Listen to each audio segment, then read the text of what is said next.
इस प्रेजेंटेशन में हम लोग देखेंगे एक और प्रोसेस जिससे हम लोग प्लास्टिक के प्रोडक्ट्स बना सकते हैं, जिसका नाम है क्या, थर्मोफॉर्मिंग या प्लास्टिक थर्मोफॉर्मिंग।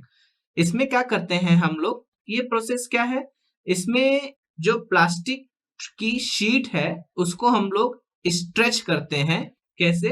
फोर्स के द्वारा। और फोर्स कैसा लगता है, स्ट्रेच करते हैं किसके ऊपर, एक मोल्ड के ऊपर स्ट्रेच करते हैं, 3 डायमेंशनल मोल्ड के ऊपर।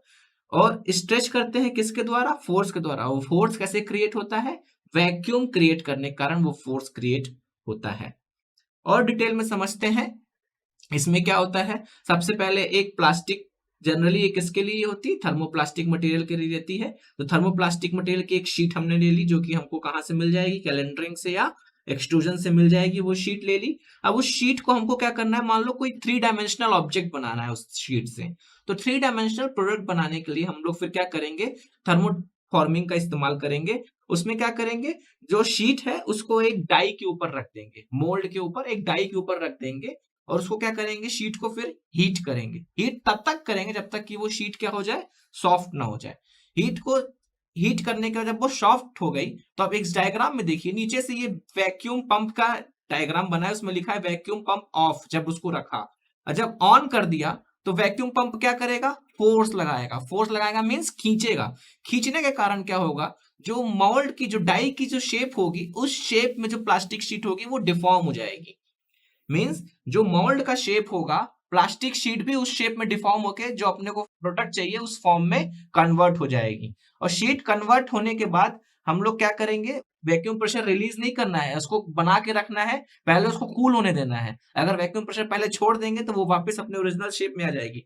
तो वैक्यूम प्रेशर मेंटेन करके रखेंगे, फिर उसको क्या करेंगे, कूल होने के लिए छोड़ देंगे। जब वो कूल हो जाएगी, सॉलिडिफाई हो जाएगी, तब फिर क्या करेंगे, कूलिंग के लिए अपन कूलिंग कैसे करेंगे, ऊपर से एयर, कूलिंग एयर के लिए सर्कुलेट करेंगे तो जल्दी कूल हो जाए। और कूल हो जैसे ही हो जाएगी तो वैक्यूम क्या करेंगे, रिलीज कर देंगे। फिर अपना फाइनल प्रोडक्ट जो है वो बन के निकल के अपने को आ जाएगा। इस डायग्राम में देखिए, इसमें डायग्राम में 2 पार्ट है, पार्ट ए और पार्ट बी। पार्ट बी में थर्मोफार्मिंग का पूरा सेटअप दिखाया जा रहा है, जिसमें एक डाई दिख रही है आपको और एक यू शेप की आपको डाई दिख रही है, कैविटी दिख रही है, जिस शेप में आपने को प्रोडक्ट बनाना है। प्लास्टिक शीट उस डाई के ऊपर रख दी है और कैविटी उसके नीचे है। ऊपर से हमने क्या किया, हीट अप्लाई किया। हीट अप्लाई किया, हीट अप्लाई जब कर रहे हैं तो कूल्ड एयर को हमने बंद कर दिया। हीट अप्लाई करे तो शीट मटेरियल जो है प्लास्टिक शीट वो सॉफ्ट हो गई। सॉफ्ट जैसे ही हुई, फिर उसके बाद हमने क्या किया, पंप को ऑन कर दिया। बी पार्ट में चले जाइए। पंप को हमने ऑन कर दिया। पंप ऑन करने के बाद वो क्या हुआ, शीट जो है वो जो कैविटी का शेप था वो शेप में डिफॉर्म हो गई। डिफॉर्म होने के बाद हमने पंप खोल के रखा। अभी खोल के रखे, डिफॉर्म होने के बाद हमने क्या किया, उसको सॉलिडिफाई होना है। सॉलिडिफाई होने के लिए हमने क्या किया, कोल्ड एयर इन, देखिए कोल्ड एयर इन इन दिख रहा है।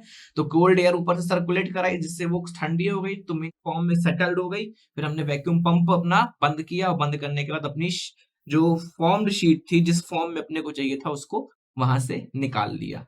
तो ये किसके लिए, जनरली शीट से अपने को कोई 3 डायमेंशनल ऑब्जेक्ट बनाना है। शीट जनरली क्या होती है, 2 डायमेंशनल होती है, और शीट को अपने को 3 डायमेंशनल में कन्वर्ट करना है। तो ये किसके लिए यूज होती है, फिर ये थर्मोफॉर्मिंग अपन लोग इसके लिए यूज कर सकते हैं। कहाँ यूज कर सकते हैं, हाउसिंग्स बनाने के लिए, एडवर्टीजमेंट के जो साइंस रहते हैं उसको बनाने के लिए, जो अंडे की जो ट्रे होती है उसको बनाने के लिए, मीट की जो ट्रे होती है उसको बनाने के लिए, इन सब चीजों के लिए अपन लोग थर्मोफॉर्मिंग इस्तेमाल कर सकते हैं। इसके एडवांटेजेस क्या है, ये प्रोसेस जो है बहुत इनएक्सपेंसिव होती है। इनएक्सपेंसिव है, क्या खर्चा लग रहा, कुछ तो नहीं। तो एक डाई बनानी है, एक बार डाई बना लो, बार बार प्रोडक्ट्स उससे बनते रहेंगे। उसके बाद प्रोडक्शन रेट इसका क्या है, ज्यादा है। शीट रखा, गर्म किया, वैक्यूम पंप ऑन किया, शीट तैयार, ठंडा किया, निकाल दिया। तो इससे क्या जल्दी से प्रोडक्ट निकल रहा है, तो प्रोडक्शन रेट ज्यादा है, इकोनॉमिकल भी है क्योंकि सेटअप में ज्यादा खर्चा नहीं है, और शैलो और चीप कैविटीज इससे बहुत आसानी से अपन लोग बना सकते हैं। इससे कुछ लिमिटेशन, एक लिमिटेशन इसका जो है डायमेंशनल एक्यूरेसी उतनी ज्यादा एक्यूरेट नहीं होती है। तो इस प्रोडक्ट को इस प्रोसेस को अपन लोग वहां पे यूज करते हैं जहां पे अपने को बहुत ज्यादा डायमेंशनल एक्यूरेसी नहीं चाहिए होती है। सो ये था अपना क्या, थर्मोफॉर्मिंग, एक और प्लास्टिक प्रोसेसिंग टेक्निक जिससे अपन लोग प्लास्टिक को, रॉ मटेरियल प्लास्टिक्स को फाइनल प्रोडक्ट्स में कन्वर्ट करते हैं। Thanks for paying your attention.